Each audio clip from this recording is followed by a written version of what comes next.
ಎಲ್ಲರಿಗೂ ನಮಸ್ಕಾರ. ಉತ್ತರ ಕರ್ನಾಟಕದ ಹೆಲ್ದಿ ಕುಕ್ಕಿಂಗ್ಗೆ ಸ್ವಾಗತ. ನಾನು ರೂಪಾ. ಇವತ್ತಿನ ರೆಸಿಪಿ ಬೀಟ್ರೂಟ್ ಪರೋಟ. ಸಿಂಪಲ್ಲಾಗಿ ಟೇಸ್ಟಿಯಾಗಿ ಹೇಗೆ ಮಾಡೋದು ಅಂತ ನೋಡೋಣ ಬನ್ನಿ. ಮೊದಲಿಗೆ 4 ಪೊಟ್ಯಾಟೊ ಕುಕ್ಕರ್ನಲ್ಲಿ ಬೇಯಿಸ್ಕೊಳ್ತೀನಿ.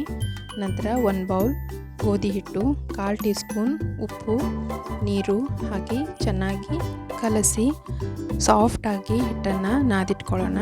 5 ನಿಮಿಷ ನೆನೆಯಲು ಬಿಡೋಣ. ಆಲೂಗಡ್ಡೆ ಸ್ಮ್ಯಾಶ್ ಮಾಡಿ ಇಡೋಣ.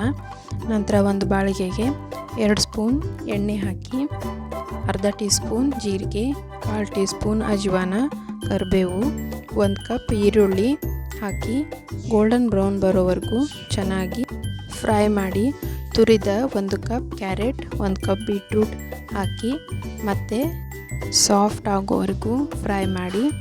ನಂತರ 1/4 ಟೀ ಸ್ಪೂನ್ ಅರಿಶಿನ, 2 ಟೀ ಸ್ಪೂನ್ ಅಚ್ಚ ಖಾರದ ಪುಡಿ, ಇನ್ನೂ ಸ್ವಲ್ಪ ಖಾರ ಬೇಕಂದರೆ ಹಾಕ್ಕೊಳ್ಬೋದು, 1 ಟೀ ಸ್ಪೂನ್ ಉಪ್ಪು ಹಾಕಿ ಚೆನ್ನಾಗಿ ಸಾಫ್ಟ್ ಆಗೋವರೆಗೂ ಫ್ರೈ ಮಾಡ್ಕೊಳ್ಳೋಣ.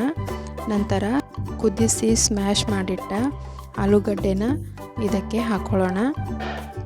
ಮತ್ತು ಚೆನ್ನಾಗಿ ಮಿಕ್ಸ್ ಮಾಡಿ ಸಣ್ಣ ಉರಿಯಲ್ಲೇ ಬೇಯಿಸಿಕೊಳ್ಳೋಣ.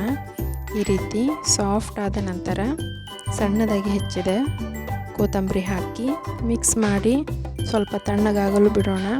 ನಂತರ ಬಾಲ್ ಅಳತೆಯ ಹಿಟ್ಟನ್ನು ತೆಗೆದುಕೊಂಡು ಈ ರೀತಿ ತಟ್ಟಿ ಅದರಲ್ಲಿ ಬೀಟ್ರೂಟ್ ಹೂರಣ ತುಂಬಿ ಈ ರೀತಿ ಅಗಲ ಮಾಡಿ ಸ್ವಲ್ಪ ಎಣ್ಣೆ ಸವರಿ ನಿಧಾನವಾಗಿ ಲಟ್ಟಿಸಿಕೊಳ್ಳೋಣ. ಸ್ವಲ್ಪ ತೆಳುವಾಗಿ ಲಟ್ಟಿಸಿ.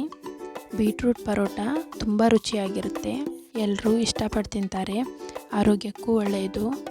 ಬೀಟ್ರೂಟ್, ಕ್ಯಾರೆಟ್, ಆಲೂಗಡ್ಡೆ ಹಾಕಿ ಮಾಡಿರೋದ್ರಿಂದ ತುಂಬ ರುಚಿಯಾಗಿರುತ್ತೆ.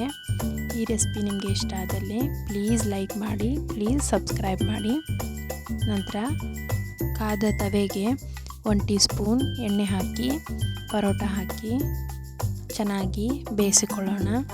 ಎರಡೂ ಕಡೆನೂ ಚೆನ್ನಾಗಿ ಬೇಯಿಸಿ ಈ ರೀತಿ ಗೋಧಿ ಹಿಟ್ಟಿನಲ್ಲೇ ಪರೋಟ ಮಾಡಿ ತುಂಬ ರುಚಿಯಾಗಿರುತ್ತೆ. ಆರೋಗ್ಯಕ್ಕೂ ಒಳ್ಳೆಯದು. ಈಗ ಬೀಟ್ರೂಟ್ ಪರೋಟ ರೆಡಿಯಾಗಿದೆ.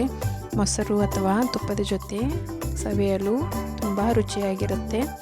ಈ ರೆಸಿಪಿ ನಿಮಗೆ ಇಷ್ಟ ಆದರೆ ಪ್ಲೀಸ್ ಲೈಕ್ ಮಾಡಿ, ಪ್ಲೀಸ್ ಸಬ್ಸ್ಕ್ರೈಬ್ ಮಾಡಿ, ಬೆಲ್ ಐಕಾನ್ ಪ್ರೆಸ್ ಮಾಡೋದನ್ನು ಮರಿಬೇಡಿ. Thank you.